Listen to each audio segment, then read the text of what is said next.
This is the meeting of the Equity Advisory Committee, called to order.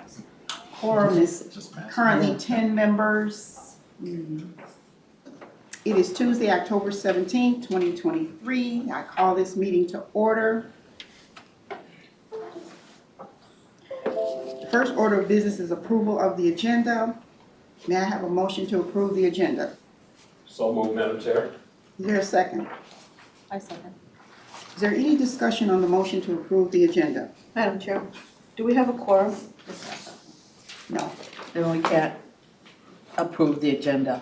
I'm going to suggest that we go by consensus, yay or nay, in lieu of a vote. Okay, thank you so much. Sure.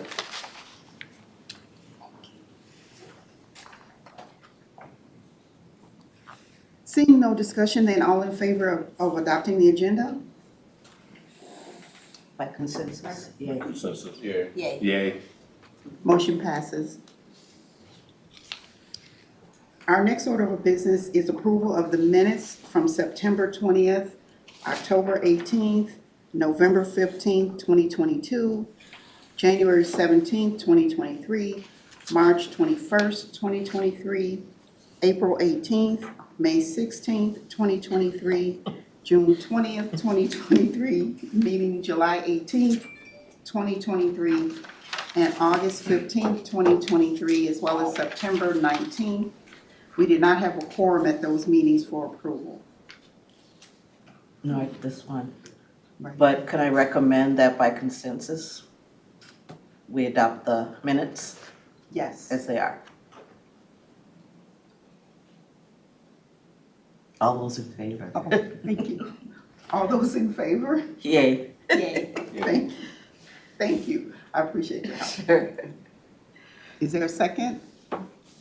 Oops. I will second, Madam Chair. Thank you. Any discussion? Madam Chair, there was something in one of the minutes, I can't remember the month now, that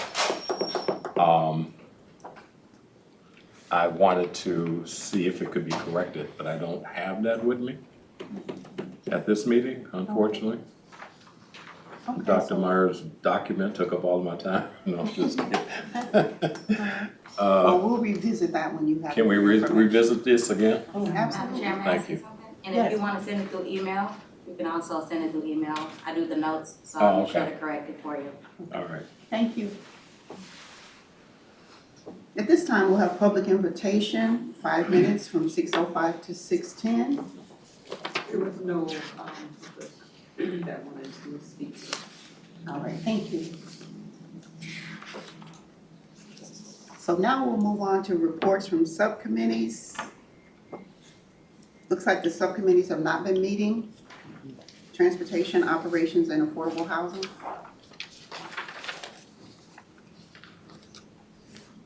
All right, so our agenda. Met Council proposed Federal Transit Authority, FTA, and Environmental Protection Agency, EPA, Triennial Disadvantaged Business Enterprise, DBE, goals for fiscal years 2024 to 2026 continued. And that'll be from 6:15 to 7:15 for 1 hour. And we'll have Dr. Samuel L. Myers, Jr., Director, Roy Wilkins Center for Human Relations and Social Justice, Hubert H. Humphrey School of Public Affairs. Good evening, Madam Chair, committee members. Ashanti Payne, Assistant Director, Office of Equity and Equal Opportunity. As this committee probably knows, we contracted with the University of Minnesota and Dr. Myers and his team to conduct our DBE goal methodology for both the Federal Transit Administration and the Environmental Protection Agency. Just as a note, EPA does not require a council approval. They don't even require us to set in triennial goal.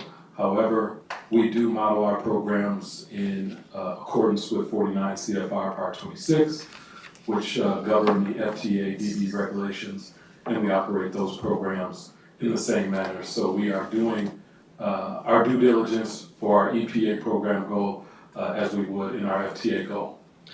Also, as a note of reference, I will be presenting to Management Committee and to Council same week on October 25th for formal adoption and approval of the proposed goals as we adopted and accepted from Dr. Myers and his team and his recommendation. We did have a public comment period that ended on September 28th, where we received 18 comments, none relative to the methodology, but they did range from you should make the goal higher to you should eliminate the DB program altogether.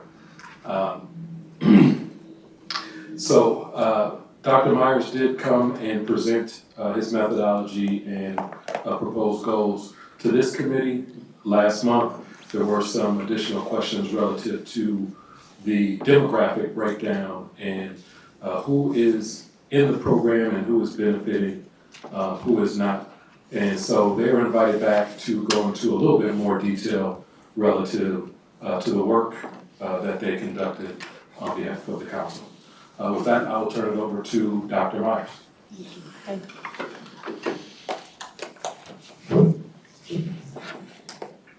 So members of the committee, I'd like to remind you that there was a question raised about the gender-based ethnicity breakdowns of the dollars spent by Metropolitan Council. And I indicated that it was in the technical report, and I'll be happy to come back to share the information with you. I don't want to take any time from anyone's presentations and correction of minutes, so I'm going to be very brief. And so there are a lot of tables here, but I'm going to focus on a few of them. The first is going to focus on the availability of women and minorities in the job marketplace for contracting with Metropolitan Council. So we focus on disadvantaged business enterprises, and we didn't show the breakdown within the category of disadvantaged business enterprises. And I'd like to explain why.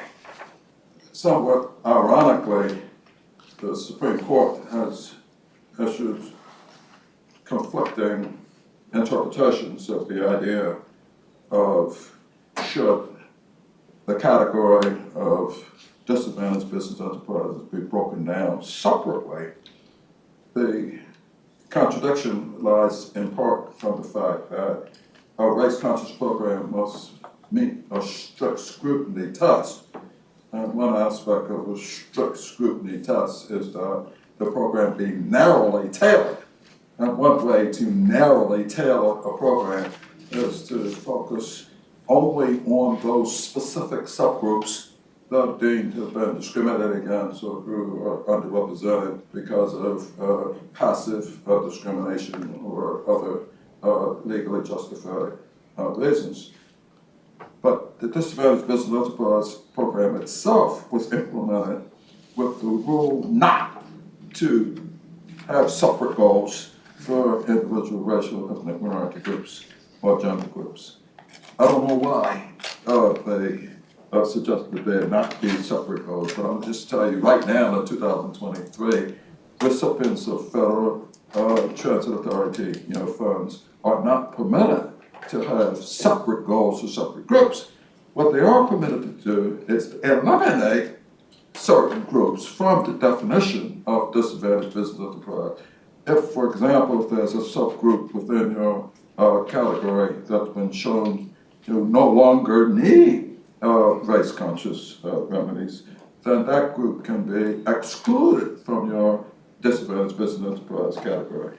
But what you can't do is that you can't have separate numbers for each different group, by which I mean women, largely white women, Asians, Hispanics, African Americans. You can't have one number for Asians and one number for blacks. So in the last meeting, someone raised the question, well, I'd like to see the breakdown. And so my purpose today is to share with you the breakdown, but just with the kind of the caveat that right now, you're not permitted, I think this is true, You should check with your general counsel's office, but I don't think you're permitted to use the information I'm sharing with you in order to differentiate among subgroups. So there's one group called disadvantaged business enterprises. The goal that we described last month, was a goal for the collective group called disadvantaged business enterprises. Nonetheless, I promise I will share the information with you about the racial, ethnic, gender breakdown. And I'll do the best I can. But let me first just give an overview of the numbers before getting into some of the tables. The first is that white women and blacks account for the vast majority of the willing, able, qualified, disadvantaged business enterprises who are certified in the Minnesota UCP DBE list. 71% of the entrants who are certified as disadvantaged business enterprises. That means that there are two aspects of certification. One is economic disadvantage, the second is social disadvantage. 71% of those disadvantaged business enterprises are women, white women, and blacks. And that's one definition of the availability rate. Now, the second definition of availability rate is the bidders list. Now, the difference between the bidders list and the DBE list is DBE list includes all sorts of industries, includes florists, includes caterers, includes record companies, includes lots of things that you don't contract with. In contrast, the bidders list is individuals who have bidded on your contracts, and by the way, it's largely your prime contracts, so it means it excludes people who don't bid but are participants, with prime contractors. So of those bidders, 67% were women. 67% of the people who are certified DBEs are women and minorities. Let me be very clear. I'm not saying 67% of the bidders are blacks or white women. I'm saying that 67% of certified disadvantaged business enterprises were black and white women. And then there's another list called the vendors list, and of the disadvantaged business enterprises on the vendors list, 68% were white women or African Americans. Okay, so this is actually the table I'm going to show you shows that these are the two largest groups. I just added the two largest groups together, and so that's the vast majority of people who are certified as DBEs. Those are among those who are certified as DBEs, among who bidded on contracts, among those who are certified DBEs, those that are on your vendors list. Now that's one side of the picture. These are ready, willing, able, qualified. What is the distribution of the ready, willing, able, qualified, firms? And the answer is they're mostly white women, and the second category is African American. Then, among prime contracts that are awarded between 2016 and 2022, 0 were African American, were American Indian. Well, yes. Is it 0 or is it rounded off as 0? Okay, so it's a very small number. Of Asians, 2.9%, 2.93%. Of blacks, 0.49%, that's a half of 1%. Hispanics, 1.22%, and white women, 2.2%. Now this is the percent of all of the contracts. And so if you add up 0, 2.9, 0.4, 1.22, and 2, it comes to something like less than 6%. Okay, so the 2 points I want to make about the FTA. There's a distribution by race and gender and the willing, able, qualified business population that's different from the distribution of those that actually get contracts. Okay. And I'm not pitting one group against another group. I'm just explaining that there are a lot of white women and there are a lot of blacks among those firms out there that are bidding, that are on the vendors list, and among the recipients of grants, white women and Asians are the largest represented groups, and the blacks are less well represented. So that's just kind of a summary of FTA. And I'm going to suggest that I'm not going to talk about EPA today, partly because I don't have all the data that I need for EPA, but mostly because this analysis is actually guided by the U.S. Department of Transportation, Federal Transit Authority, and not the Department of Energy's Environmental Protection Agency. Okay. So, very quickly going through the tables, the first table I'm going to talk about is the DBE list. And so, a moment ago I said that the large majority of the DBE list were white women and blacks. Okay, well, let's go line by line. So 40% are white women, 6.9% are Asian Pacific Islanders, and it turns out that the state of Minnesota differentiates between Asian Pacific Islanders and Asian subcontinent. I should have introduced to you two staff members I brought here with me. Dr. Steve Ha from Western Carolina University, and Maya Harrison, who's from the University of Minnesota. And so if you ask me the question of what's the Minnesota definition of Asian Pacific American and Asian subcontinent Americans, I need to call on that those specific categories.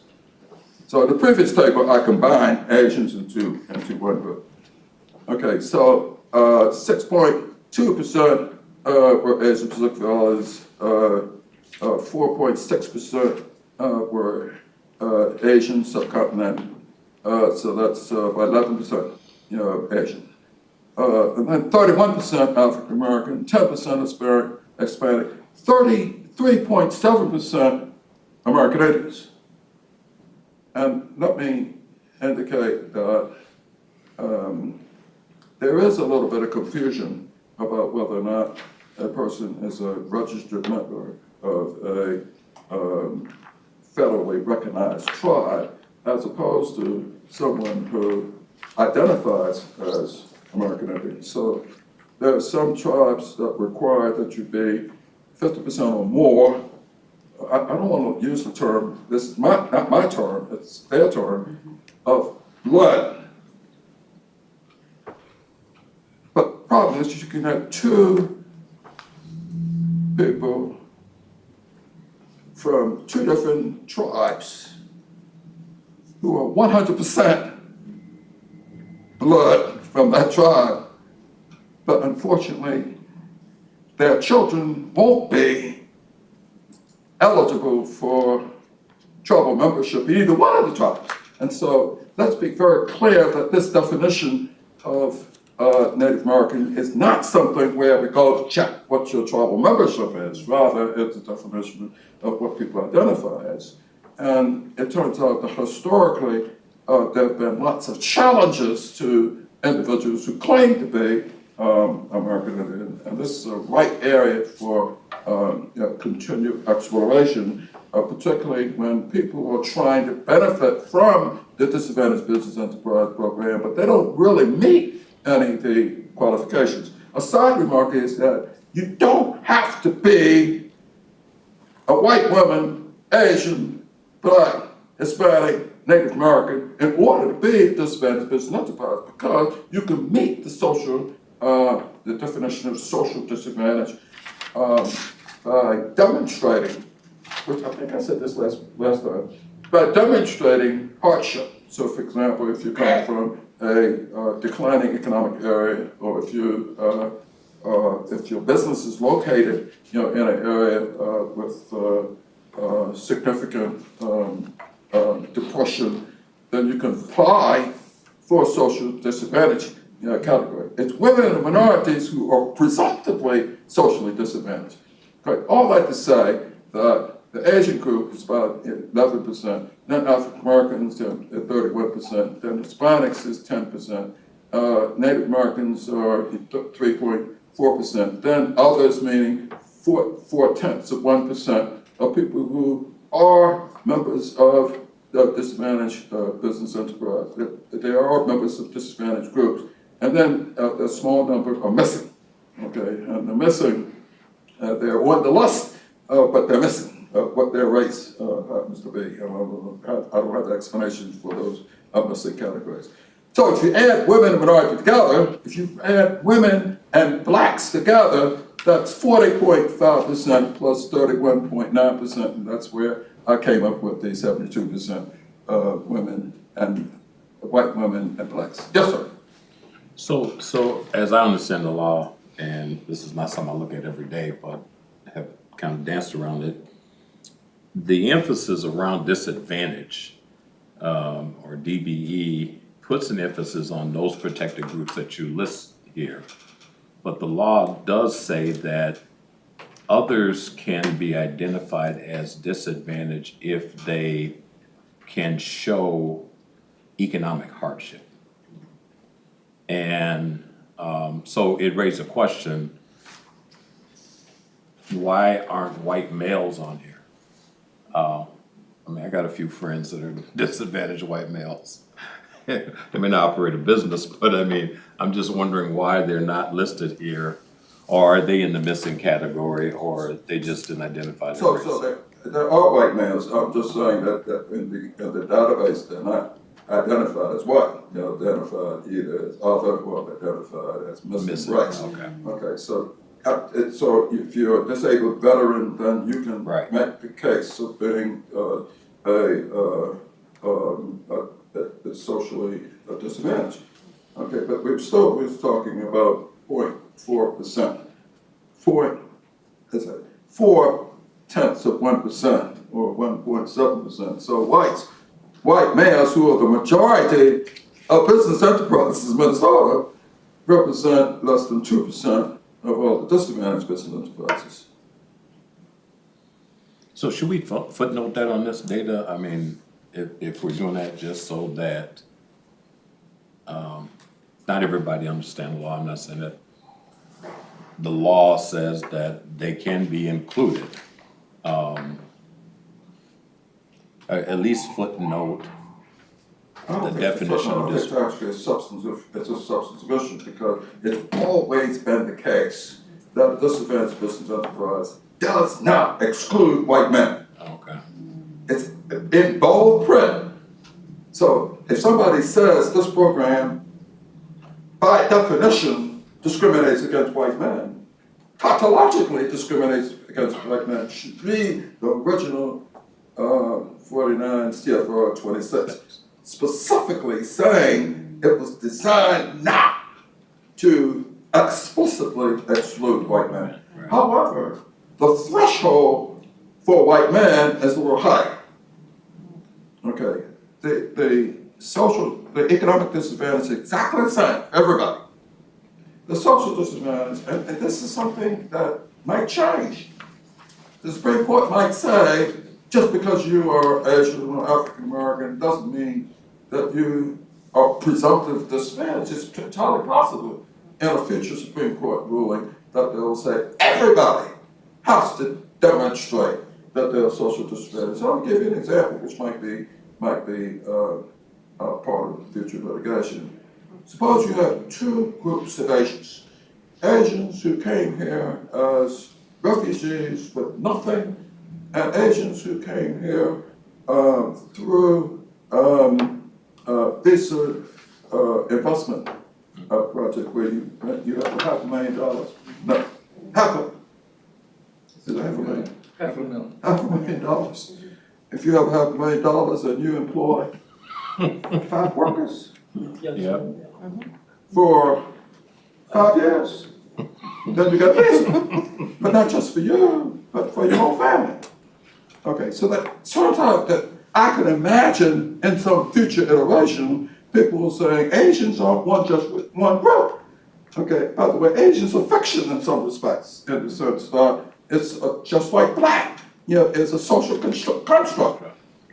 I can imagine someone saying everybody has to demonstrate their social, disadvantage, and I can understand why some opponents to programs like this program would want to push this issue of is social disadvantage something that belongs to you just simply because of the color of your skin, or is social disadvantage something that you need to prove that you have to demonstrate?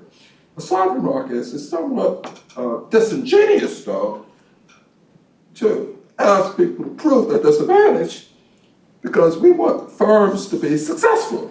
We want firms to be vibrant. We want firms to be able to engage in the marketplace. And so why do we have to think along the lines of a deficit as opposed to thinking along the lines of assets? And so we advise something that Metropolitan Council should think about to say, do you want to implement your program in a way that it causes people, it induces people to adopt the deficit mentality, when in fact, adopting a deficit mentality is counterproductive for being a successful business enterprise. So I'm trying to answer your question about white men. You did. So white man isn't listed there because I'm just using the current designation from Minnesota UCP. And I can imagine if Metropolitan Council lobbied to get them to actually put a line in called white, that'd be great too. Okay, this is just one measure of availability, but the disadvantage of this measure is that it's not focused on people who do your work. Basically, it's people who signed up for being disadvantaged business enterprise. So the next one focuses on people who do your work, and this is the bidders. And the bidders are people who are prime contractors, because you don't have subcontracting bidding. And these are people who have credit, they have staff, they have business registration, and they have time and the willingness to submit a bid. And so here we have 10.9% are Asian Pacific Islanders, 4.9% Asian subcontinent, and so that gives me 15% Asian, 12% black, 55% are white females, 10.4% are Hispanics, 4.4% are Native Americans, and then 2.2% are missing. Then another, yes?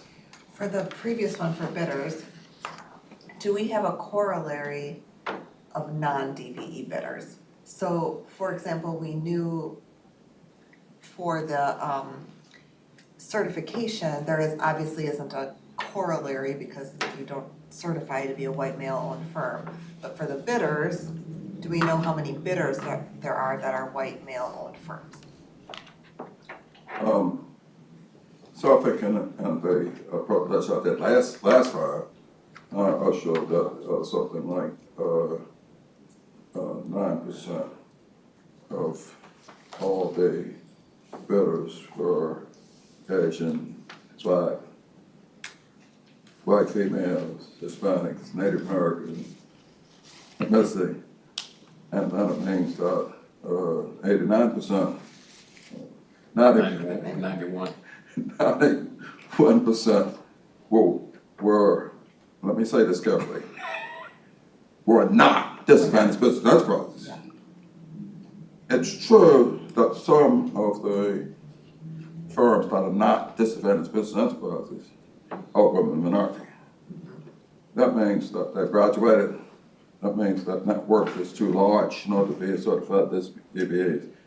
And answering the question, how many of the non-DBEs or women minorities is fraught with difficulty.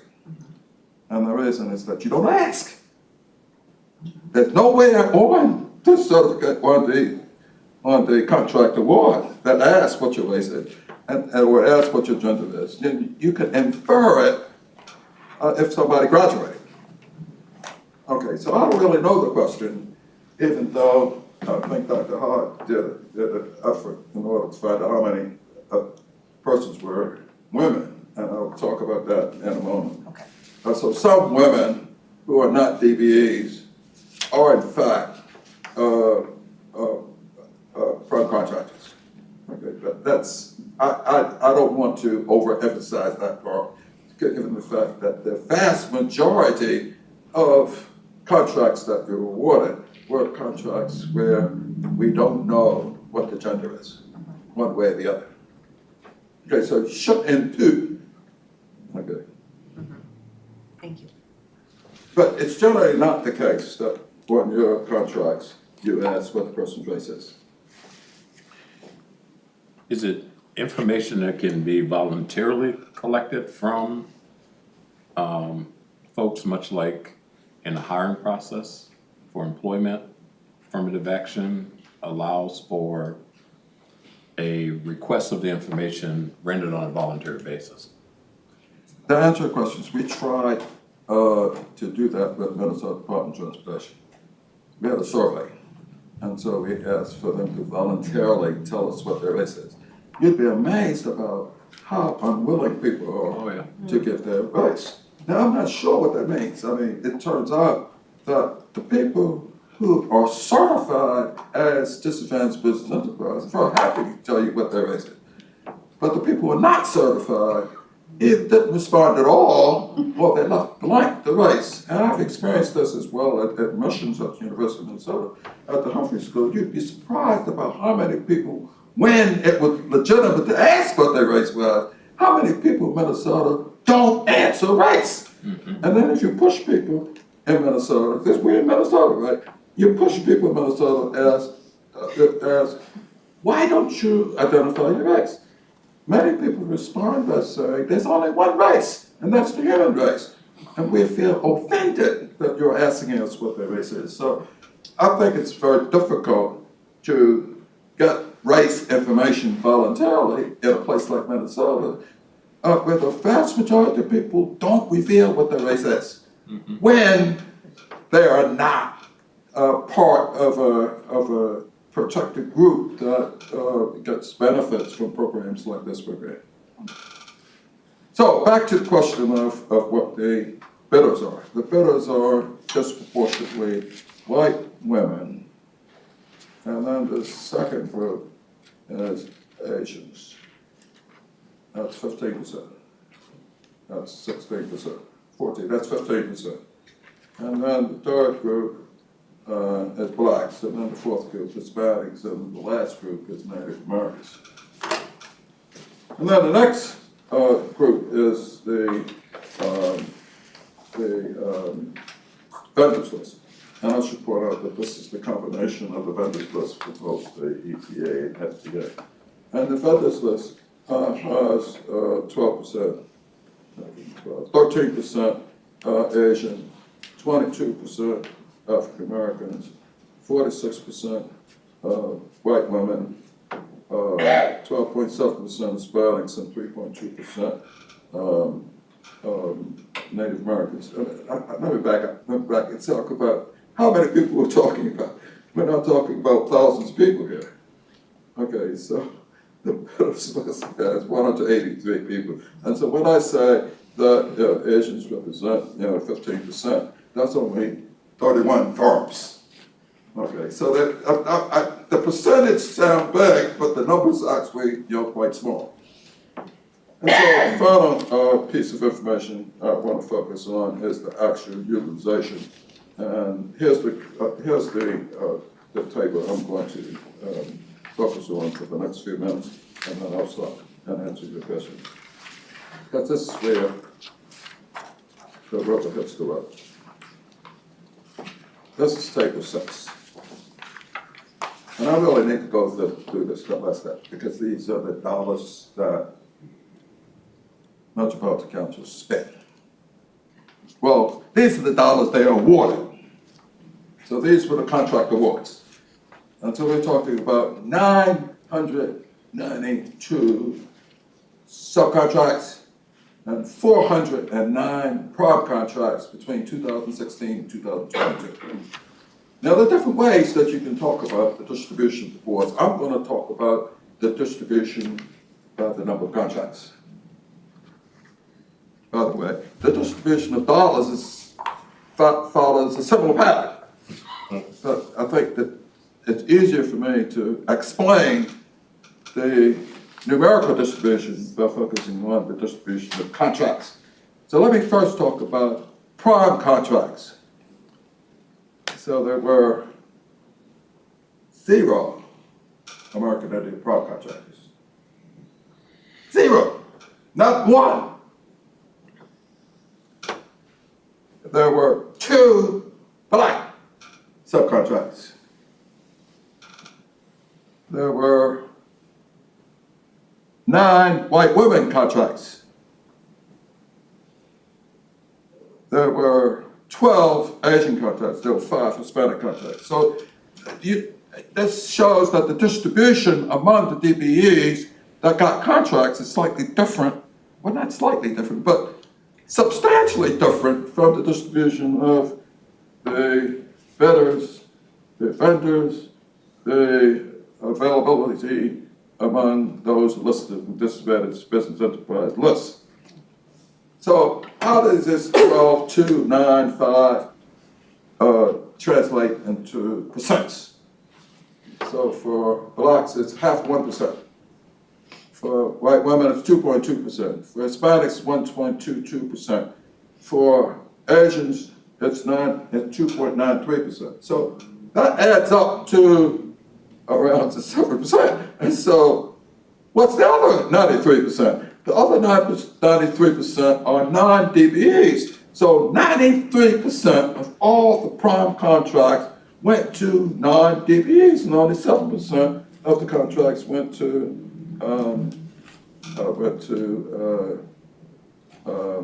DBEs.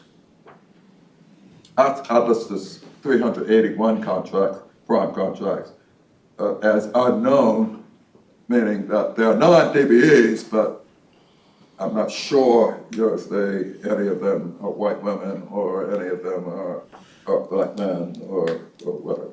Now, subcontracts, the program is run almost as if it's primarily geared toward subcontractors. Even though, depending on what type of contract it is, there are also rules about how much you can subcontract out. So it's certainly the case. Well, I should defer, to, but what's the maximum amount that can be subcontracted out in Minnesota or at the Metropolitan Council? Yes, that is a question that I asked when I came here. The Metropolitan Council does not have a hard, fast rule about the percentage of a contract that can be subbed out. I was certainly surprised by that. I know that for MnDOT, a prime contractor has to perform at least 30% of the contract because of risk, mainly. So it varies. There are some federal rules, and it does vary by the industry. One of the more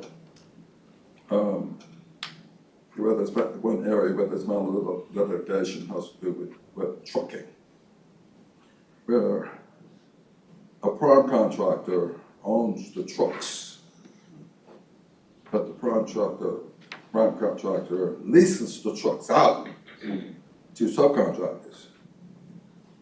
And the question is, can I make a lot of money through the DBE program by leasing out all my trucks to just DBEs?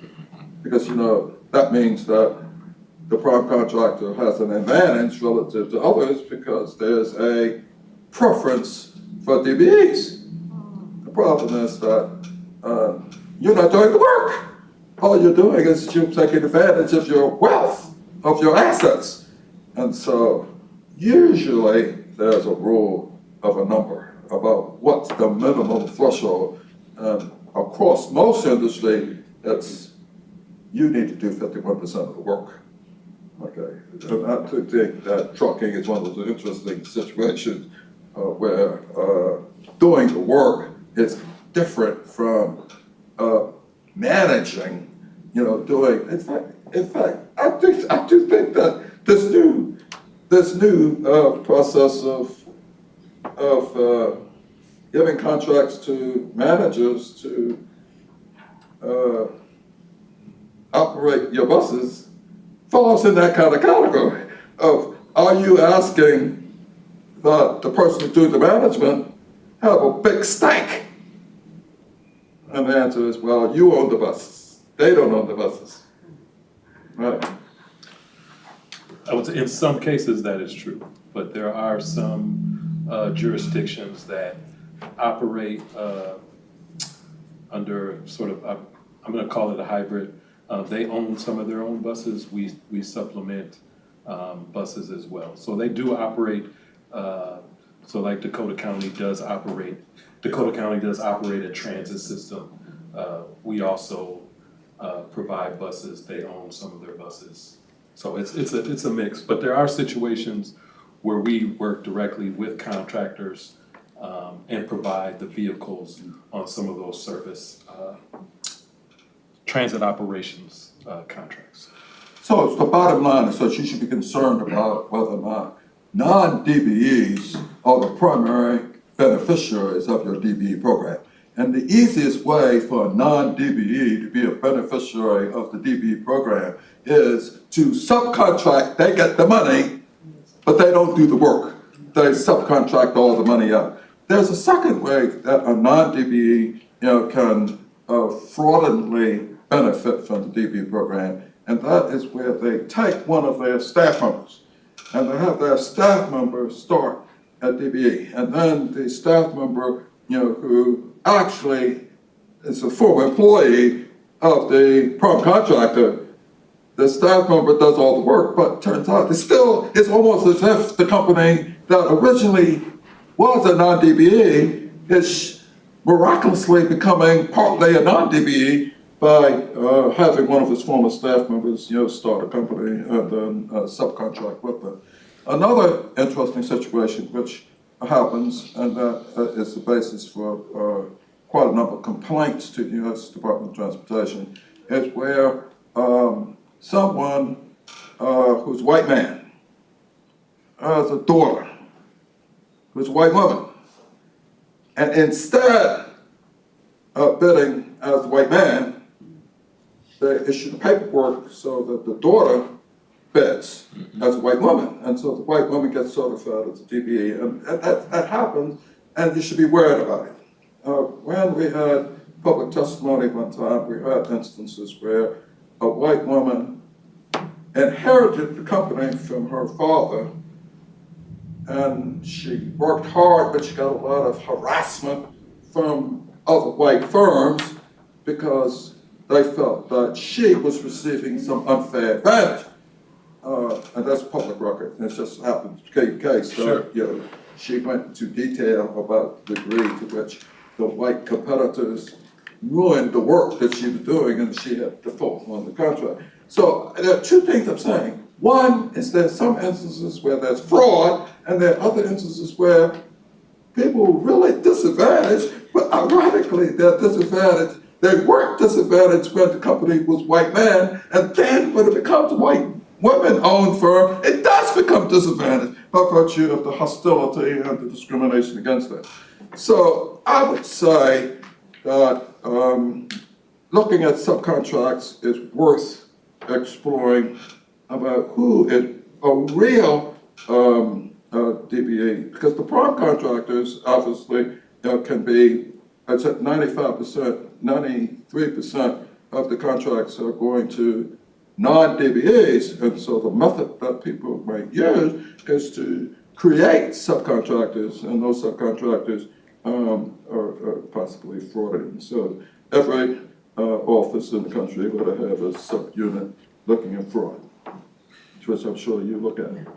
Or tap into that by requiring joint venture projects with certified DBEs and non-DBEs in order to build capacity. There are provisions written into state law that encourages joint venturing on contracts by prime contractors. In fact, the Viking Stadium, XL Center, Target Stadium were all done under joint venture contracts between a minority firm and a majority firm. So when it's, I guess, several $billion they want to see that, but anything less, they don't do it. And I don't know, do the Met Council do joint ventures or encourage joint ventures, or have you facilitated any? If you're speaking specifically about joint ventures with, between non-protected group-owned businesses and minority-owned businesses, I'm not aware of any of those joint ventures that have secured or been awarded contracts with the council. But currently, Southwest Light Rail or Green Line Extension is a joint venture between two very large Minnesota-based companies. Roofing companies do that too. They've been Yeah. subcontracting for years, roofing companies, and they're owned by primarily white males who use Latino men to do the work. And by getting around it, they will hire one of the men in the group to be the manager. And so then technically it becomes an employee on paper of the business and not a subcontractor. So on the, one of the committees I sit on as a council member is community development, and we just approved a Livable Communities Act grant for a project on Lake Street, which included $100,000 for a mentorship for the developer who is a new owner who wants to turn developer, for them to have mentorship with established developers as they develop this project on Lake Street. So just a point of information that there's some creative things we're doing in the CDC as well. Yeah, with joint ventures, it's just shared in the developer fees. And they take on certain responsibilities, but that's built into the contract itself, but that's a whole nother story. But it could be one of those recommendations that come from our committee that we'd like to see more joint venture projects between non-DBEs and DBEs at the prime contractor level in order to build capacity, because once they get that in their portfolio and they do that project, they could technically go out and bid as a prime. But if we're not, if 93, 91% of all the money is going to, well, we don't know if they're white, but probably safe to say that a big chunk that is there. We need to find strategies to build more capacity and get more of our disadvantaged DBEs in a position to bid as prime contractors. That would be the goal. So I want to differentiate between joint ventures that are designed to circumvent the DBE rules and joint ventures that are between non-DBE minority-owned firms and non-DBE majority-owned firms. And if I recall correctly, the U.S. Bank Stadium was a joint venture, but the minority firm was not a certified DBE. And so, in fact, what we should be trying to do is we should be trying to graduate. So it turns out that if you're in a joint venture to build a stadium, it's very unlikely that you are certified DBE because the net worth and the revenue streams that's required in order to be a partner in a joint venture is probably far above the net worth and revenue stream to be certified as a DBE. You're right. At that point, with the Viking Stadium and Twin Stadiums, Thor had gotten big, but the first project was Excelsior. At that point, it was a certified DBE. But when you do the joint ventures, then the city or the public entity should be focused not so much on the DBE subcontracting, but on the women minority employment goals. So, well, I mean, you're gonna build a stadium that, are you gonna have? Oh, yeah, both. I think it should be both, myself. I'll just add this too, I think what happens, and maybe some of the folks in this room can speak to this, the opposite happens when these larger firms connect with these smaller firms. The experiences I'm hearing is that they're poaching employees from the firms, and I see committee member right here attesting to that. So it's hard for them to build capacity because they're losing their people. These firms are getting more regular work. They can keep them busy. It's more, so it's kind of had the opposite effect. Okay. So I'd like to conclude now to talk about subcontracts. So if we talk about private contracts first, now the subcontracts has a different distribution. So 5% of the subcontracts were Asian, 2.1% were black, 21% were white women, 5.7% Hispanic, and then 2% were American Indian, despite the fact that 0% of the prime contracts were American Indian. And then the rest were largely non-DH. So 93% of the prime contracts were non-DBEs, but 62% of the subcontracts, meaning the majority of the subcontracts were DBEs. And so that raises an interesting question. Well, the distribution of the prime contractors by DBE status is not the same as the distribution among the subcontractors. And there are two answers. The one answer is the program run as if it's a subcontracting program, okay, as opposed to as if it was a focus on prime contracts. And so this is a difficult conversation to have, because does subcontracting perpetually keep you in a subservient position, in a minor position? Can you become a leader? Can you become a manager? Can you become, a vibrant participant in the business economy if you're always subcontracting, as opposed to if you are a prime contract? So that's one issue. But the second issue is that, well, wait a minute, many prime contractors would not subcontract work out but for the existence of a subcontracting DBE program. And some companies try to do everything. So that means that it's like they do, if it were like a general contractor. So they have within their company the plumbers and the electricians and the bricklayers and so forth, because it's easier to manage all your own plumbers and your own concrete misters and your own electricians, as opposed to having to deal with subcontracts.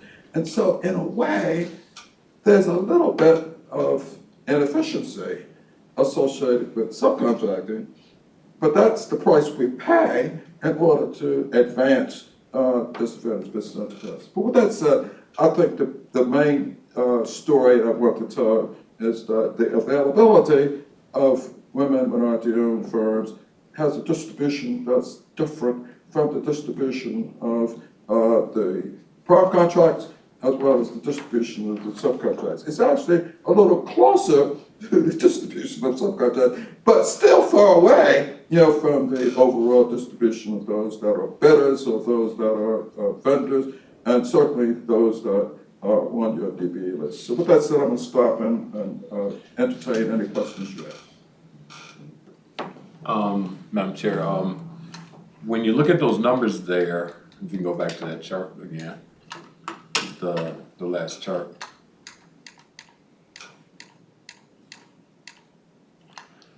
In the prime contractor, is that all underutilization, or were there some that met the benchmark for utilization in the prime and sub? I guess that availability versus utilization. are there, well, we saw with the Native American, there was availability, but there was no utilization at all in prime or in sub, if I remember right. So that's underutilization.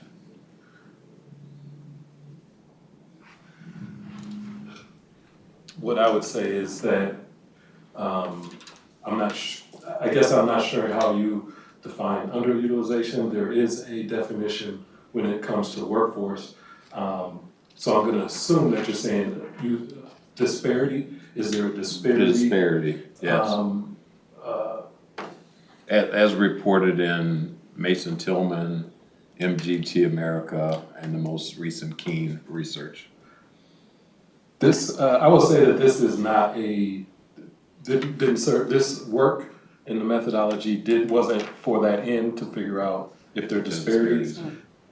Dr. Myers might have that answer, so I'm gonna defer. So thank you, Ashanti, for pointing out that this is not a disparity study. But I do think it's worth looking not at utilization, but disparities. Disparities in contract award amounts, which is what's included in the report, but not broken down by race and ethnicity, but broken down by the entire group of DBEs. And so look at the average contract amount for prime contract amount for American entities. It's zero. Right. What's the average for Asians? $455,000. Right. What's the average for blacks? $375,000. What's the average for white women? $185,000. And what's the average for Hispanics? $275,000. Wait a minute. What's the average for a non-DB? It's $5.2 million. So that's quite different from talking about the difference between availability and utilization. Within the group of people who got the contract, you see, the part of the debate about availability and utilization is, how do I know whether or not the person in that DBE list is qualified? How do I know whether or not one of the bidders is qualified? These numbers, looking at the second column, which is the average contract amount, says they obviously are qualified because they got the contract. Right. And they performed the work. And you say, how much money they got? And the answer is, the non-DB got 10 times more. Yeah. 10 times more. So it's a big disparity among prime contractors. Now, the interesting about subcontractors is it's different. It's different. Okay, so the average for the subcontractors is Asians 8,000, blacks is 8,000, white women is 791,000. Hispanics is 473,000. Native American is 1.67 million. Wait a minute. I'm trying to wrap my head around this. If there's such a big disparity in prime contracts, how is it? And by the way, the 622 non-DBEs have an average of 756,000, which is not statistically different from the 808,000 for Asian or the 791,000 for white women, but is higher than the 408,000 and 471,000 for blacks and Hispanics. And so it means that what's going on is that the subcontracting program has a little more ambiguity about whether or not all DBEs are worse off than non-DBEs. But the vast majority, not the vast majority, yes, 62% of the non-DBEs, subcontractors, 62% of all the subcontractors are non-DBEs. And so there's not that much of a gap. And by the way, you can control for different things, like their size, their tenure, their credit rating, and even after you control for these sorts of things, that much of that subcontracting gap disappears. It's the prime contractor where there's this big gap. But the difference between the average prime contract of $4.8 million and average subcontract of $748,000, that's just that the real business is in the prime contracts and not in the subcontract, despite the fact that there are far more DBEs who are subcontracts as opposed to prime contracts. So with that said, I think the story is very simple here. And that is that looking at the dollars, you get a more vivid picture of disparities. Yeah. And I'm not comparing apples and oranges here. Right. I'm comparing two identical measures, Yeah. meaning the amount of the contracts they receive between DBEs and non-DBEs. So apples and oranges would be the number of people in the marketplace who are willing and able to contract, the number of people who actually got contracts. The reason why that's apples and oranges, it's not actually the case that everybody who's in the marketplace bids on your contracts. And there's some reasons why people don't bid, because they are too busy, meaning they already have a lot of contracts. Well, they don't want to do the paperwork because it's harder to get a contract with the state or harder to get a contract with Metropolitan Council because there'll be a whole bunch of paperwork to fill out. Or maybe they don't have they don't think they have the capacity to do the work. So there are a lot of different reasons, but it makes it harder to make a convincing, airtight case when you're comparing availability utilization, as opposed to comparing a disparity. Right. A disparity of apples and apples. And these numbers are huge. And so we're talking about an average of around, $500,000, for black people, an average, not black people, but minorities and women, and $5 million for non-DBEs. What is that? That's 10 times difference. I mean, if it was just a couple, 100,000, I would say, let's find what the statistical significance is. But we're talking about 10 times different.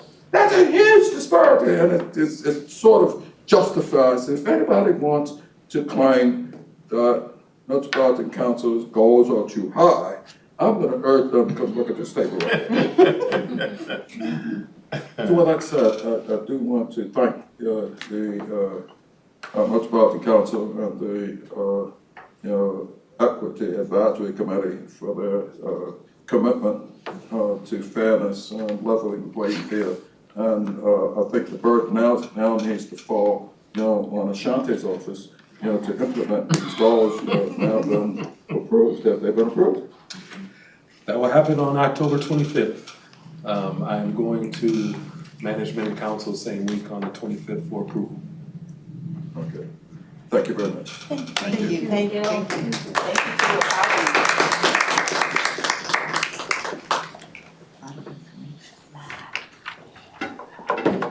Great presentation. So next, we have 2022 Service Equity Evaluation, Victoria Van, Metro Transit Senior Planner, Rachel Dunga, sorry to butcher your name, Metro Transit Manager of Strategy and Performance, and Selena Martina, Metro Transit Manager of Equity and Inclusion. So, Madam Chair, we just heard very nice presentation. What's our next step?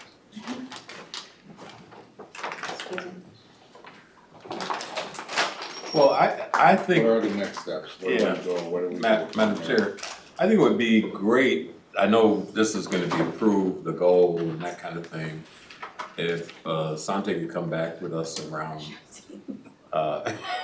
his strategy for, I guess, making things a little bit different than what's been, what new things are gonna be introduced.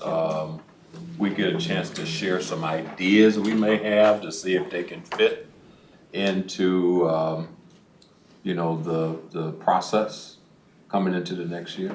Yes. and use your channels and influence to support the legislative proposals that we have in the works and Yeah. all that good stuff, yes. Okay. How we can change those numbers, Can we get some hope? bottom line. We count on you. You know, Yes, like I tell people, one of our key indicators that we use is the number of prime contracts. Because that is so important. We had a DBE come and talk to us about their experience, very capable firm. And one of the things they said, when they subcontract, the primes are saying, oh, they do all this work, they do a lot of different things, but they're telling, no, we don't need you to do all that, we only need you to do this one thing. We don't need you to do all this stuff, but they're capable of doing Right. all that stuff. So, yes, would love to come back whenever I'm invited. Again, I committed to be here whenever I'm in town. So, yes. I think we should have them on the agenda for next month, just to jump off. There was I like that idea of money for mentoring, and there's some really good ideas that we can discuss. Maybe some of it's not practical, but we can discuss. Madam Chair, if I could. I've always maintained, because writing proposals, to be clear and concise, according to the RFP, is, I think, something that a lot of DBE owners could benefit from. Because having written proposals, if I forgot something in there, then I'm not gonna get that contract, for example. And I think that's something, it's a learning process. And I think a lot of new companies or new owners just don't know how to put into words to satisfy the language of the RFP in their proposals. And I don't know if there's mentoring on behalf of the Met Council or MnDOT or anybody else who does any kind of mentoring. I know there's a class that's gonna be happening in Hennepin County on how to respond to an RFP. And I can send that email to Lila, and then you can forward it to everybody. But that's happening on the 25th of October. But please, Madam Chair, but I think when you're a company that's been getting all the money, and if you go back and look at the last 30 years of disparity studies paid for by the state, millions and billions of dollars go to white firms. So they've got this nest egg to hire people that do all of that. They're designated to put the bids together and put in there. That capacity don't necessarily exist within a lot of businesses of color. Is under the guise of expanding or facilitating equal opportunity, how do we find those dollars to be able to help build that capacity in companies and firms that can hire that kind of expertise to help them put together, you know, the very good competitive grants? And some say that since they've been underutilized and there is a percentage of money that, you know, technically, if you're trying to reach the benchmark, that should have gone to them in the first place, but have been spent by other firms. Could those monies be pooled for that purpose? Maybe not those monies, but a similar ask of the legislature to set up a trust or something that can be drawn on by businesses to help them with aspects of that, to, you know, make them competitive, and the bidding processes and RFP processes and things like that. But that's what we want to talk about, is how do we jumpstart something that would be a little bit different under further and equal opportunity, that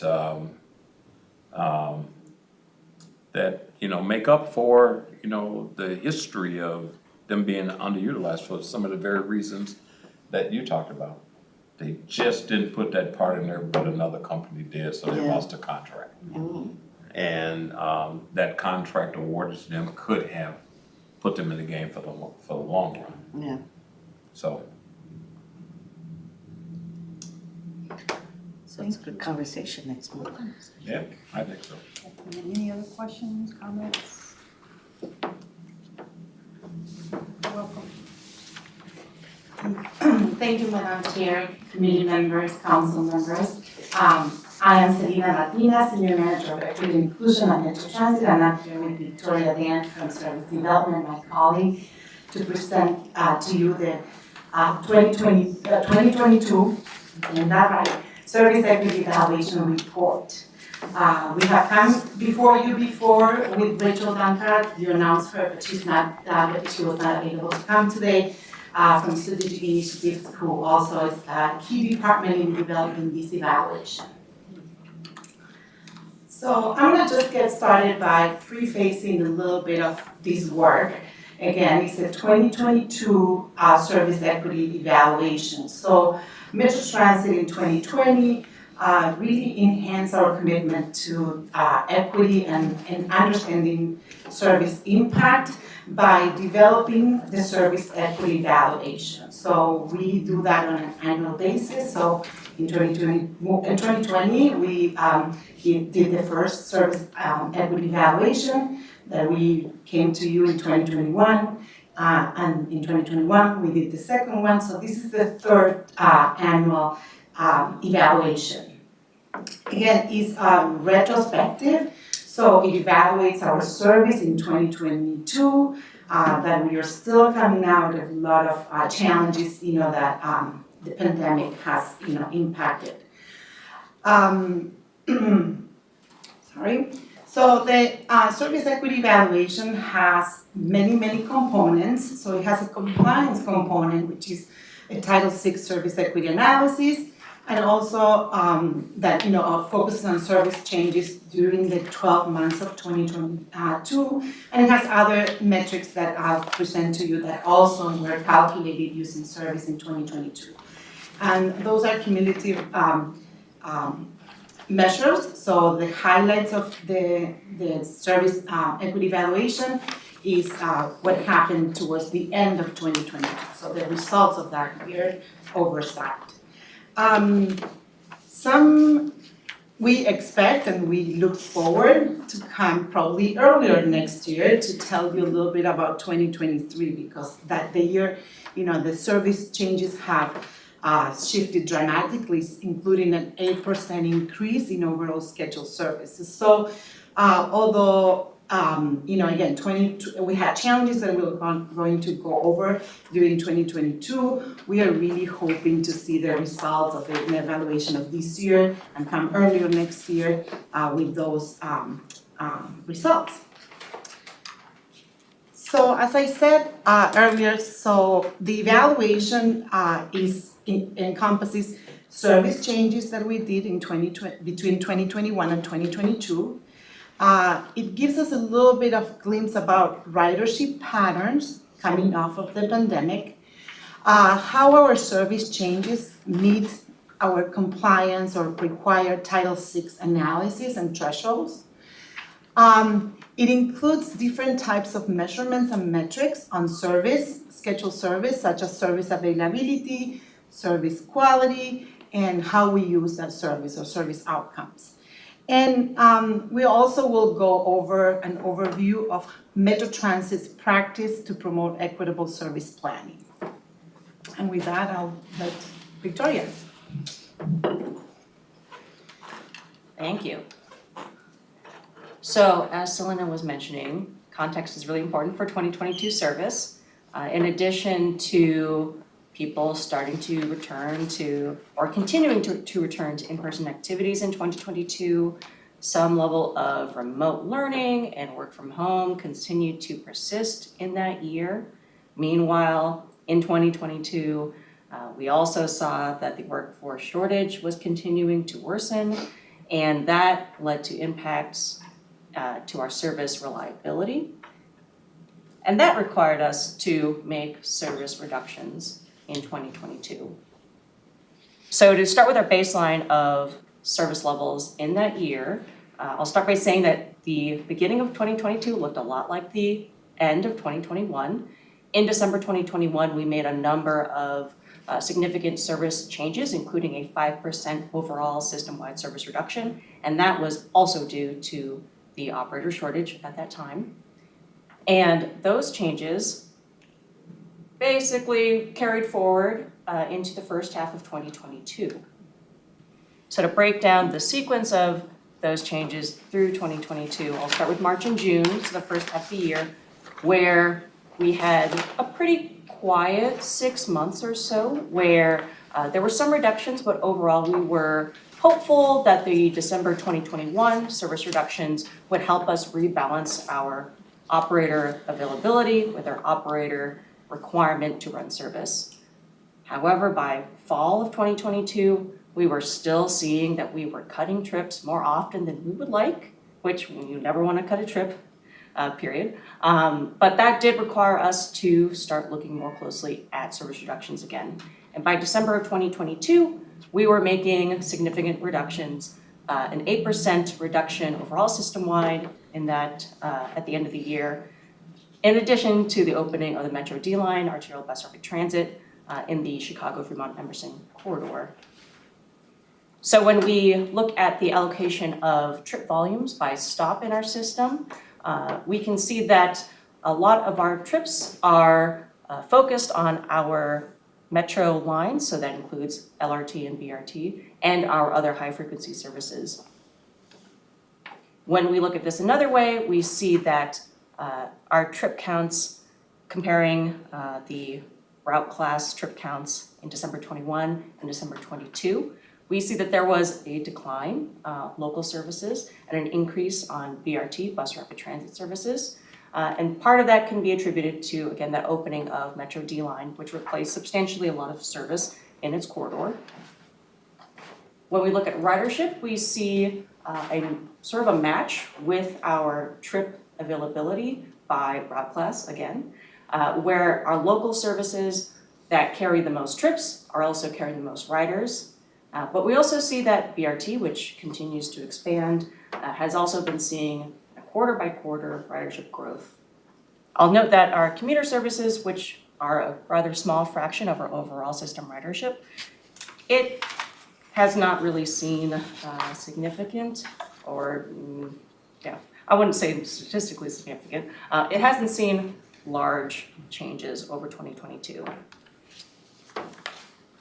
So when we map ridership as well, we see that it looks a lot like the trip by stop map, where the larger circles correlated with the busiest boarding stops and stations. They're also located at our metro lines and along our high frequency network. So now that I've given you an overview of sort of all the service changes and where we ended up at the end of 2022, I want to talk about how we assess whether or not those service changes likely, potentially could have led to discrimination. So the FTA requires that all transit agencies that receive federal funding comply with Title VI, as Selena was mentioning, which is from the Civil Rights Act of 1964, and which protects low-income communities and minority groups. And in this presentation, you might hear me use that interchangeably with BIPOC groups, so Black, Indigenous, people of color. And so what the SEA tool does is it is that tool for compliance in our case. And it is looking at how access to transit has changed as a result of those service changes for this report in 2022. So service availability is defined here as the number of trips available in a given area. And so when we can look at the service scheduled in areas, we can also assess the demographics of the people who live there and determine what those potential impacts might be based on disparate or disproportionate burden. Disparate impact or disproportionate burden, which I'll get to in a moment here. The one caveat that I will mention for this methodology, which is prescribed by the FTA, is that it is based on home locations. So when we talk about the service equity analysis, we're really focused on residential locations, where people live and the demographics of those residents. But it doesn't really tell us much about how people travel and move around, how they're using our service to access maybe places that don't have the same demographic as their home location. So that's something to keep in mind as we walk through this. So we'll add on a couple of other items for the SEA's background. So the FDA does require agencies to establish a couple of policies related to the SEA. The first is the major service changes policy. At Metro Transit, we use a threshold of a 25% or greater change in service hours on a route or in a location to determine whether or not the major service change requires a service equity analysis. Sorry, I should phrase that a different way. Whether or not it is a major service change that requires a service equity analysis. So that is both 25% positive or negative change, so it applies to both new routes, eliminated service, other reductions, etc. The other policy here that's relevant is the disparate impact and disproportionate burden policy, DIDB, which I'll refer to it often in the abbreviated format. So this determines when a change is significant enough to potentially result in discrimination. So the council recently updated its DIDB policy, and it's more stringent than it was in the past, going from an 80-20 threshold to a 90-10 threshold. And that policy, which is summarized here, is if adverse or beneficial effects of service changes borne by BIPOC or low-income groups are not within 10% of the effects borne by white or non-low-income populations, respectively, then there is potential for discrimination. One caveat here is that there's not evidence of potential discrimination if a beneficial effect beyond 10% is to BIPOC or low-income populations. So some of the analysis that came out of the SEA include a couple of these maps just to establish the communities living near transit. So in these maps, left shows the share of communities of color around transit, and on the right side are the share of low-income communities. So the darker the blue, we see greater shares of communities of color or low-income communities. There's some overlap with where these demographics are in our region.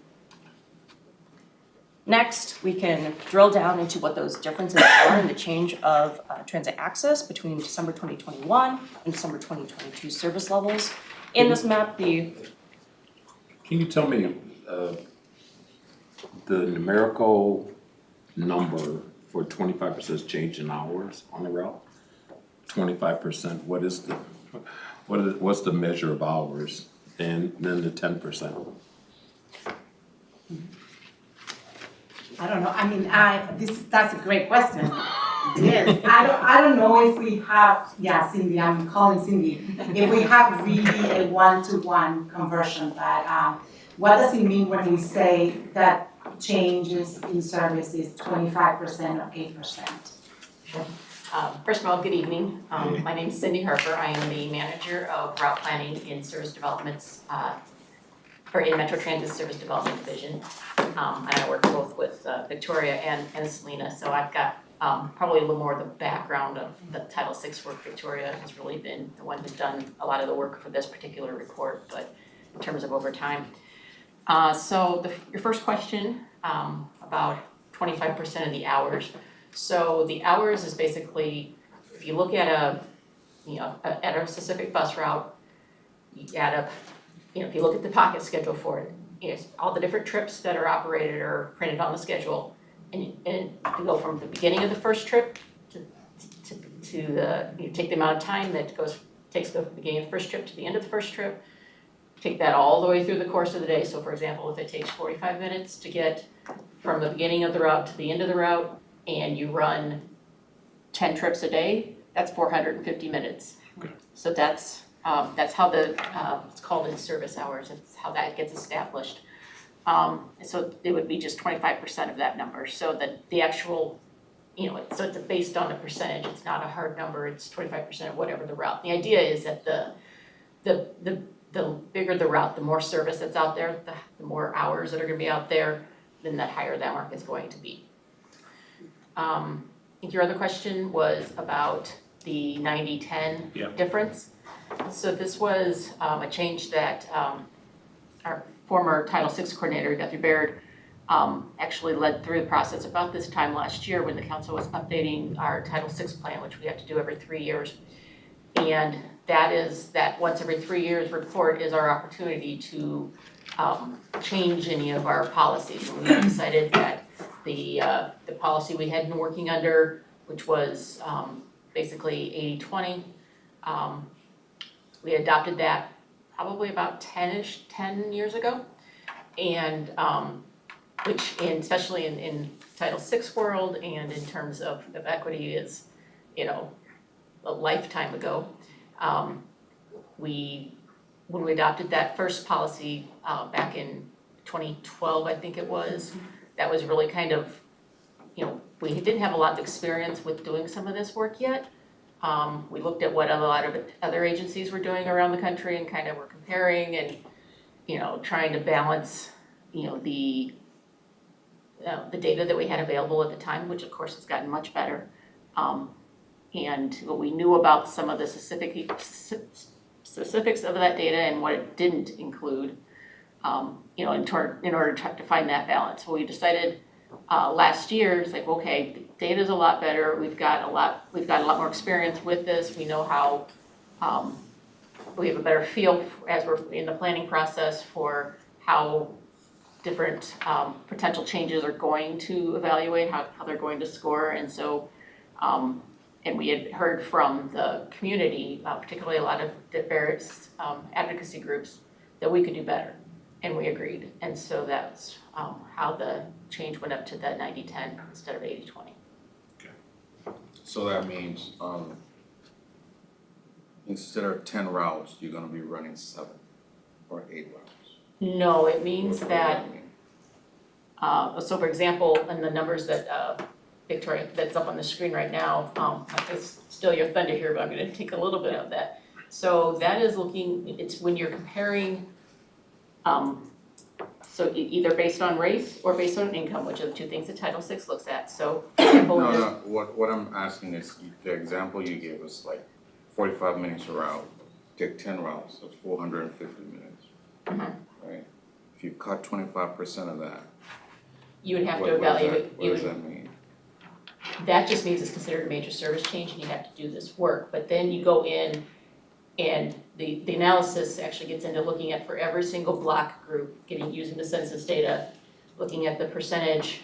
Each block group is basically gets designated as either primarily low income or primarily non-low income, primarily white or primarily BIPOC. And then you'll get the change in the trips that's been in that particular block group, and then you add that up over thousands of those for the system, and then you see what the difference is. So you look to see what the average percentage change was, like in this case for BIPOC, showing that the average percentage change throughout 2022 was a very slight increase, 0.2%, whereas for white communities, they saw an average decrease of about 8.5%. So in this case, the 8.5% decrease, is clearly shows that most of the impacts were borne by white residents in this particular case. If the numbers had been reversed, though, in that situation, then we would say we would go through and say, okay, well, is this enough of a difference to be considered a disparate impact? Because sometimes is it zero? Is it a little bit of wiggle room? How much wiggle room do you get? Knowing that we have to plan our system, as a whole and such. And so that's where the 10% difference rule comes in, because you would look and say, okay, if the change, if the difference between the white and the BIPOC measures, if there was more than a 10% difference between the two, then that would say, yep, that's important enough. That's not just a difference, but that's a disparate impact. That's statistically significant. That's something we need to work on. Madam Chair, just a comment on it makes sense, because those BIPOC people had to go to work during the pandemic, so so they were still getting on the bus. Whereas the white non-Hispanic people had the luxury of staying at home. I'm just generalizing and drawing assumptions, so trying to be funny. Do know. I know it's bad. We know what you mean.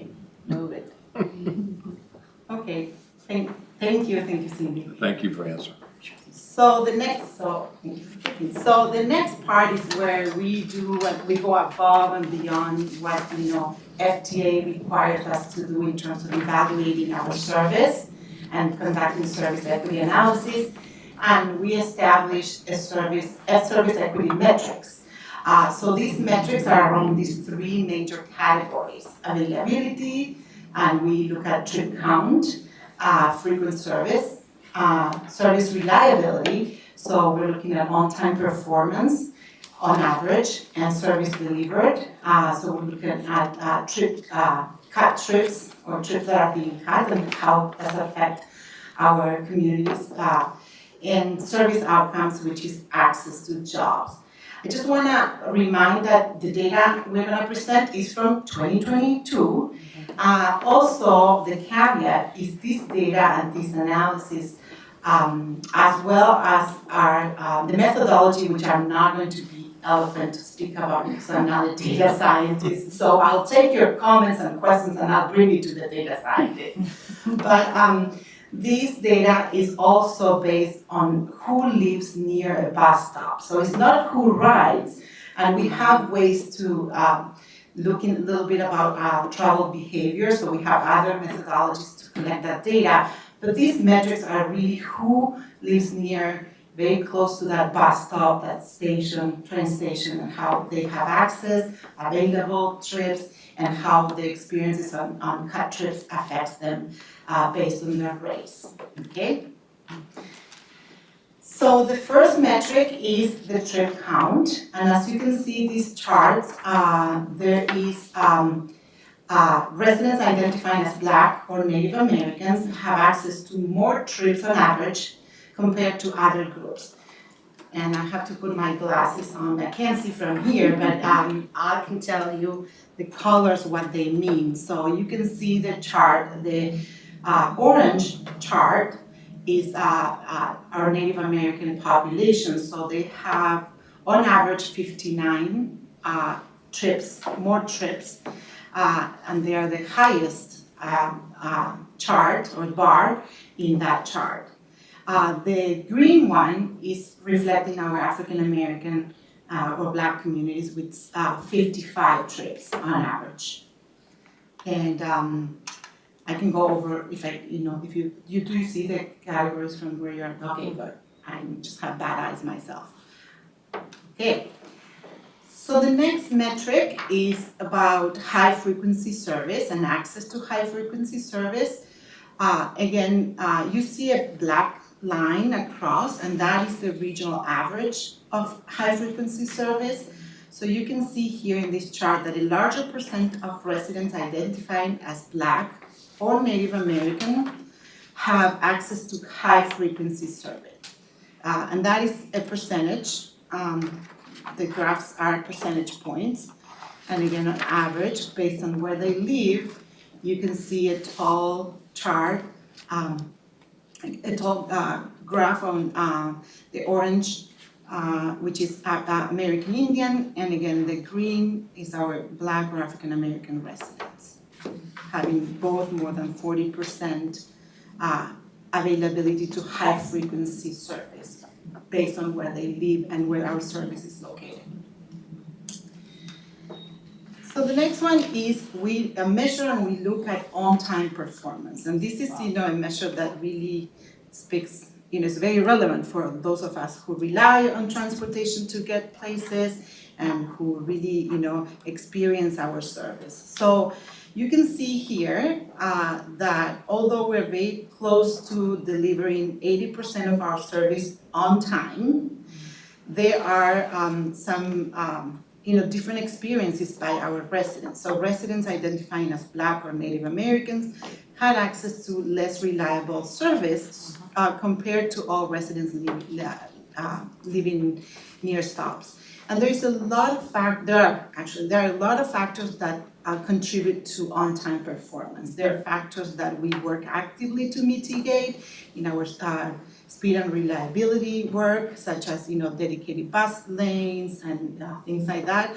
And there are other factors, such as operator shortage, when people when we don't have available operators to operate our trips, our service, we have to cut trips, we have to make adjustments on the spots, and dispatchers at the garage, they do their best to really look into trips that have perhaps the highest frequency to change and cuts versus those that have lower frequency, so the impact is not is less on those, and they have available service within probably the next half an hour or so. So this is a metric that we continue to measure year over year to really look at the impact based on the demographics of our communities. And this, I think this is important.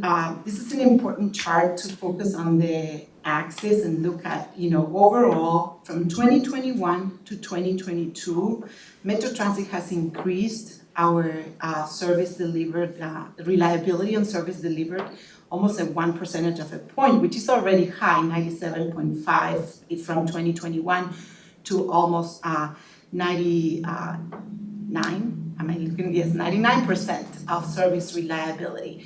So you can see that, we have done significant efforts across communities to improve our reliability based on the percentage of service delivered.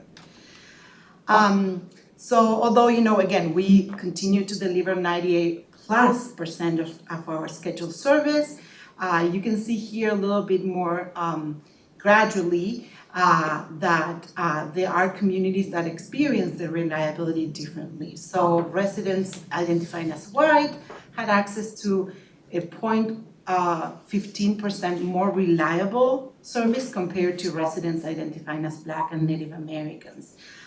Again, it's not a significant gap between one group or the other, but it is a commitment we have to continue to monitor this metric year over year to ensure that we understand better our, again, speed and reliability, our efforts to increase reliability, especially for our communities of color. I have a question. Yes. When you're talking about reliable service, are you talking about like on time? Yeah, Do you so think on that- time or not cut trips. You think that white communities are reporting more reliable service because they have less riders than, say, Native American and people of color who are more likely to use public transportation? Yeah, so there, again, many contributing factors, and I wanna note again that these measures are based on people who live near bus stops, so they're not really reported experiences. This is what we infer, that these experiences will impact the communities. For example, reliability can be impacted by the number of boardings at one of the stops, and if we have crowded bus stops, the bus tends to, but can be delayed. So then you're expecting the bus, but it's delayed because maybe it's more crowded on certain areas and on certain, corridors. So again, I don't think I have an answer for you, Anita, but we are looking at every factor and how we can mitigate some that are within our control, and also, work harder to understand the experience, the real experience of our live riders. That's a good point. Yeah. Yeah. Thanks. Thank you.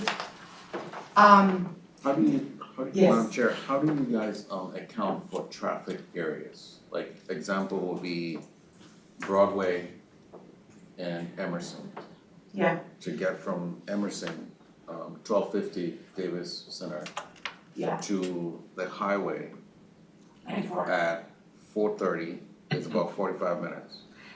Yeah. And it's less than 4 blocks. Yeah.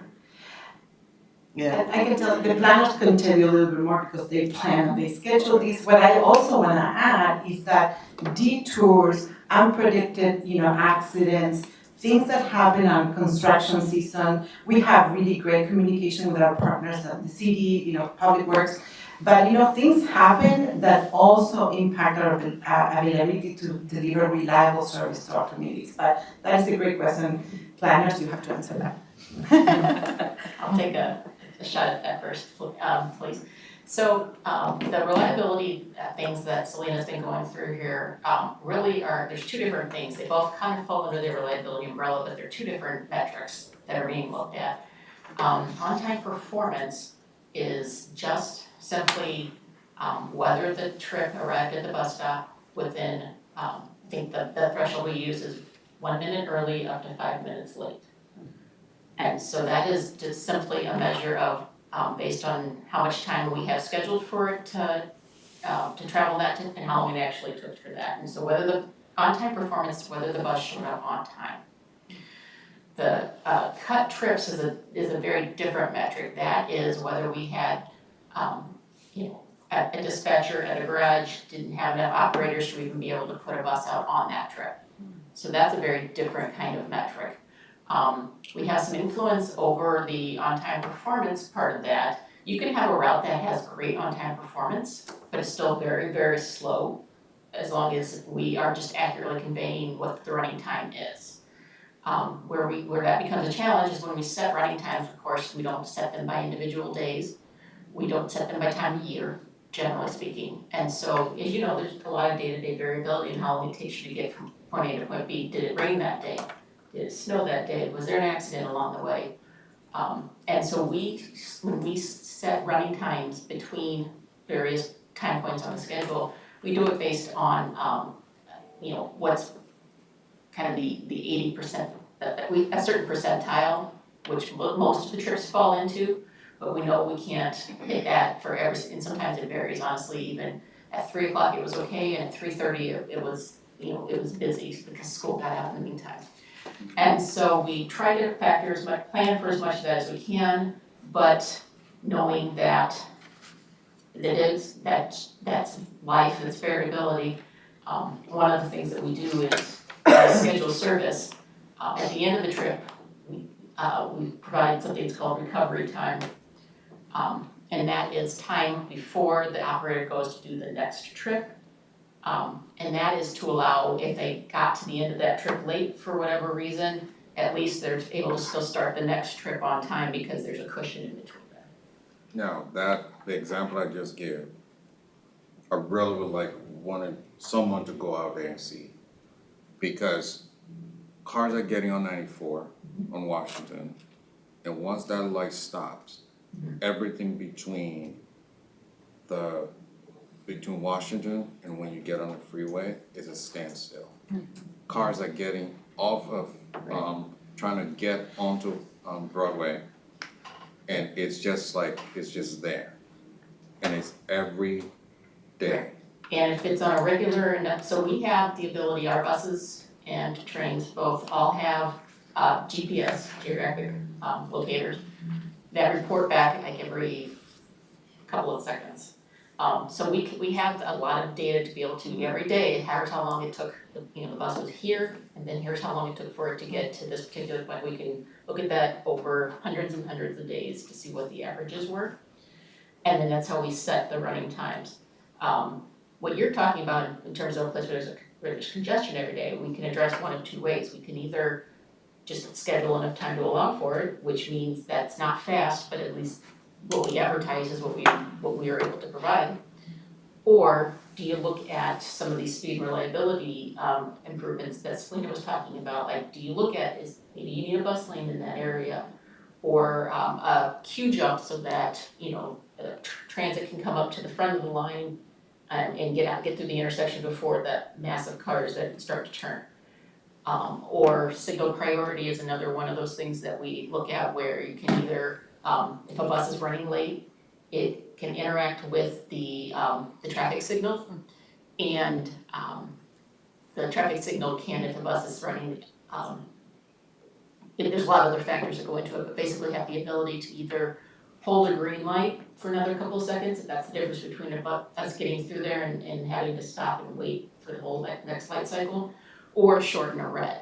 So there's a couple different ways really to address that. We either can, this on-time performance part is just, are we accurately conveying how long it takes to get there? Are we advertising what we're, truth in advertising basically, versus what do you do to actually get the service through there faster? And that's more speed and reliability kind of stuff. Just, Madam Chair, to follow up on his thing, I know a lot of times you look at the suburban communities and moving suburban residents, which are disproportionately white, pretty much through friction-free travel. They're on the freeway, or they're going down some main line, or there's some lane dedicated to them, or they have like a big, extension bus that picked them up.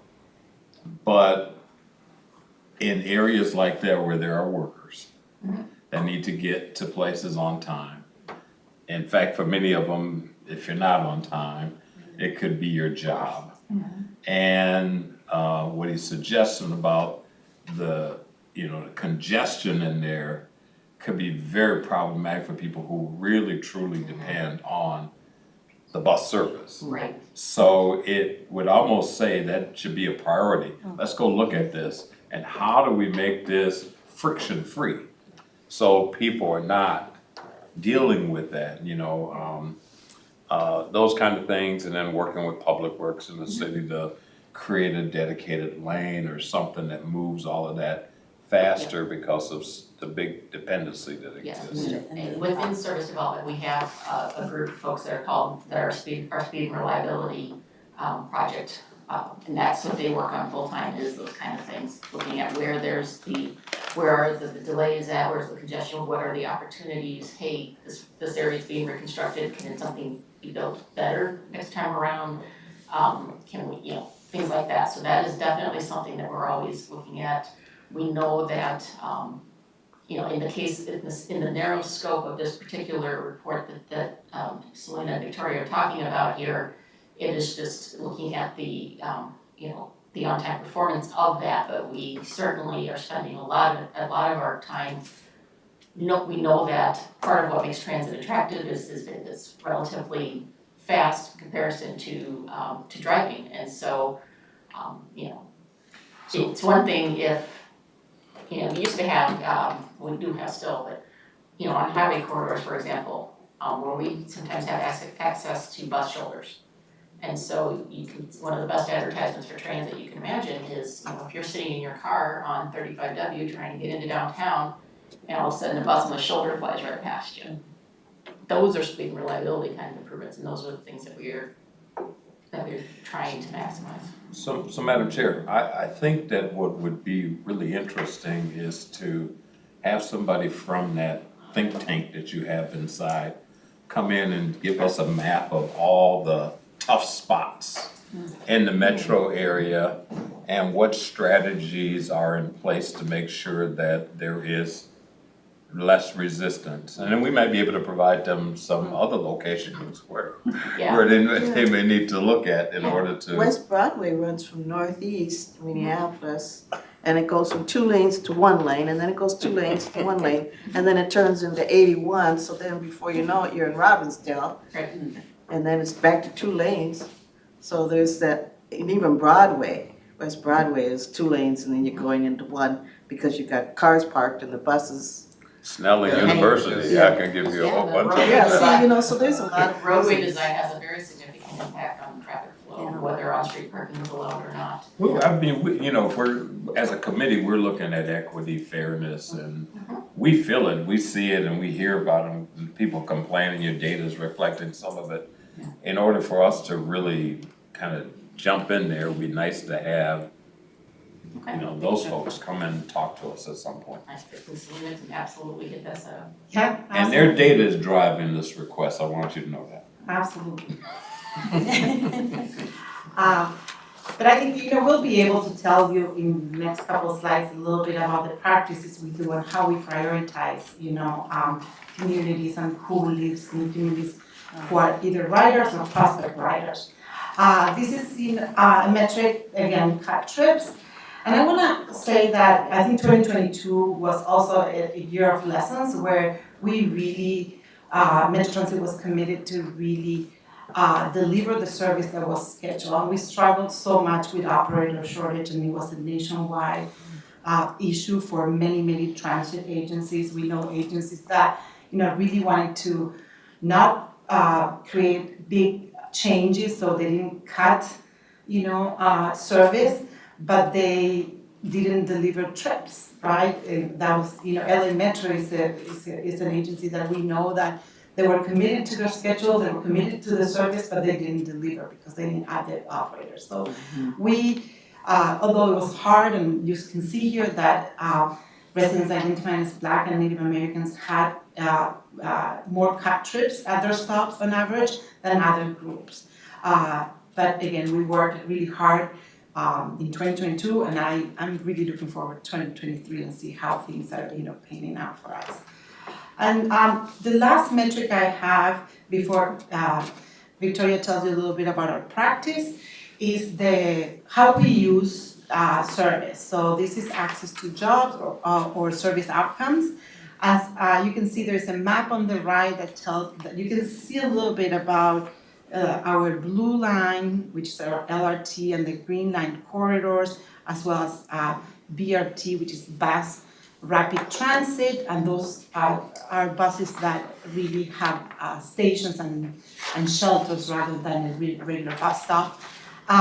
So you can see here that residents identifying as Black and Native American, again, those orange and green columns, and Hispanic, which is the yellow column, had more jobs accessible by transit compared to other groups.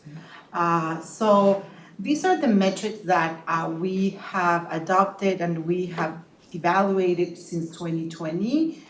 We are receiving a lot of feedback, and again, we'll hear more about things that with the data we have available, we can continue to monitor and evaluate.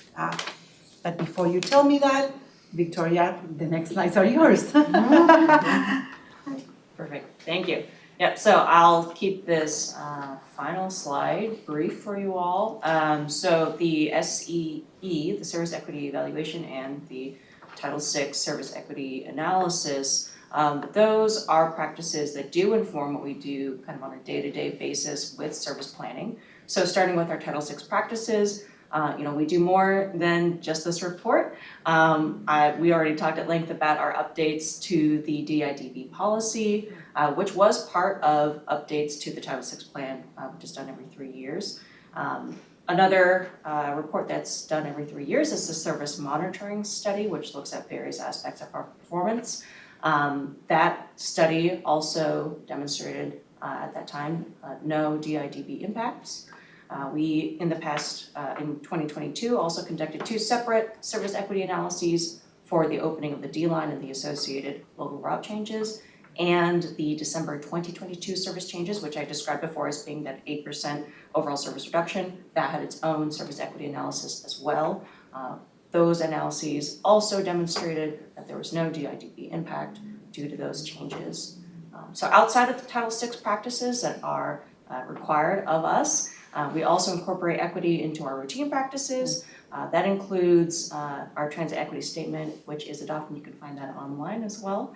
That helps guide our kind of day-to-day regular decision-making.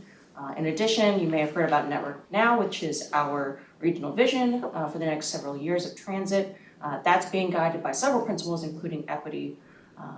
Other practices that help us get and frame equity in our work are our customer surveys. So being able to hear directly from our riders. One significant example from 2022 is the 2022 Travel Behavior Inventory Onboard Survey, which is completed every several years. And that is a comprehensive look at our riders, who they are, and how well we are delivering service from an equity perspective. The 2022 onboard survey results, I believe, are forthcoming later this year. And we've already talked at length about speed and reliability. I will just mention that when our staff do prioritize those projects, they do look at demographics along corridors and in certain spot treatment areas to be able to prioritize and be really thoughtful about how those areas will benefit low income and minority groups and other folks who live and enjoy our service. expenses, yeah, we can, Well, we got some questions. yes. Okay. Selena, may I add just one more quick Yeah. point? So this is a presentation, there's actually a formal service equity evaluation report that will be available on our website in a couple of weeks. We're going to Transportation Committee with this in middle of November, and so it'll be available after that point. And so I'm sure that Selena would be happy to, once that, if you want more detail into, the report has a lot more information than what we've pulled out here tonight. She can certainly share that link once the report is posted. Quick question. I appreciate the work that went into this report. Thank you. But I'm a little disappointed that it doesn't include disability, who are also covered under Title VI. And so is there a separate report? Will you be adding any of that Metro Mobility information? Yeah, so thank you. Usually the Title VI report on disability is covered by our Metro Mobility, so they do the analysis. And we heard this feedback before, so we heard this feedback about service metrics, Metro Transit service metrics that are beyond the racial demographics, so other dimensions of diversity and inclusion. And I believe, what I heard from data scientists is that this data for generating the metrics and the report is based on census and, demographic data of residents. And the data around disability status is harder to get than from the census data. Although this travel behavior inventory survey asked voluntarily, asked if people voluntarily could tell us if they had a disability. So we are looking forward to getting those results from the survey. And I can really talk to Metro Mobility to see what their work on the Title VI in how their service to communities with disability communities is impacted. Yeah, okay, Yeah. thanks. I'm partly funding, but did Metro Mobility ever pick up the disability guy that was passed like 400 times? That was reported on the news. I'm also clarifying that although Metro Mobility is part of Metro Council, it's not part of Metro Transit. So I always feel so adequate to answer questions about Metro Mobility, so I don't wanna make a mistake hope like y'all that. picked them So we can focus. He was standing out there, winter, spring, it was just being recorded, but anyway. Yeah. I did have, the other thing was the Jimmy Cab program that you guys were gonna start that was traveling inside of North Minneapolis or. Oh, Yeah. here you have the expert. I'm so happy you're the expert. Just, we don't have, I would be love to get some report on that at some point. Definitely, we have had the EAC in mind as we've been working through this past year of Metro Transit Micro. We did extend the pilot to another year. The first year ended on September 8th, and we're now officially in the second year. Quick little data highlights, we served our 50,000th passenger trip on October 1st. Wow, that's great, nice. That's awesome.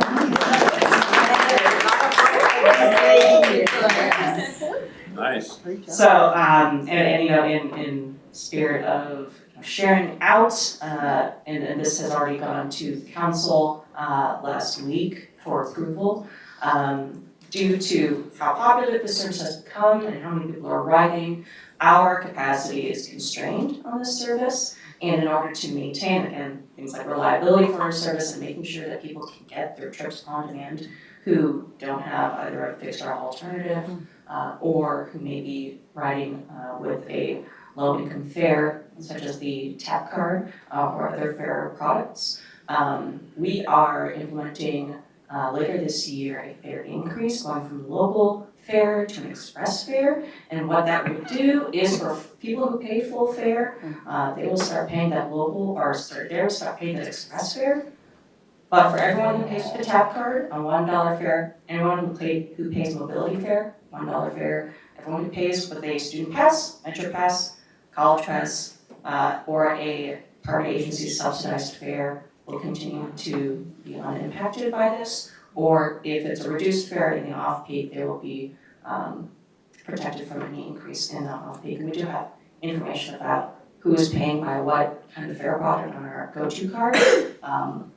60-something% of our riders who are paying with the go-to card, and of those riders, 3/4 are paying with a free or reduced fare.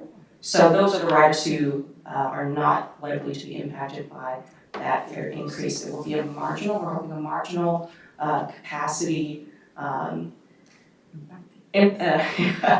We're hoping to just relieve capacity enough so that riders are more likely to get the trip when they need it. And I'll add one more thing, because I know we're over time.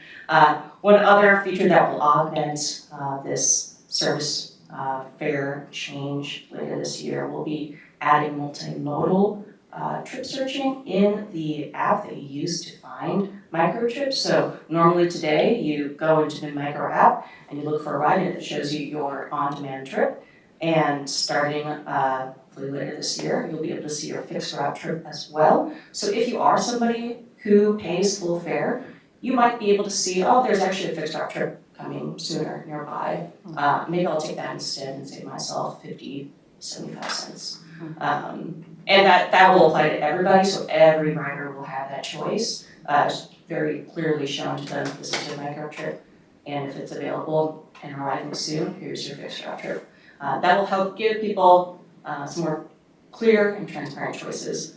So I'll leave it at that. Madam Chair, she was kind of rushing through that. We should invite her back about that program in itself. I think definitely, And transferability and things like that. I think I'm interested in. Definitely, I agree. I wanna know if you plan on expanding that to any other neighborhoods. Thank you, Susan. Thank you. Well, the question, another question to think about when she comes back and do the full presentation. Are you measuring income adjustments in those communities before you go and increase fare on them? Because not a lot of people over there getting raises and everything else is high. But anyway, that's. I'm old enough to remember when 15 cents a ride went to 25, the uproar. Thank you so much for Thank your you. presentation. Thank you. Any standing committee reports?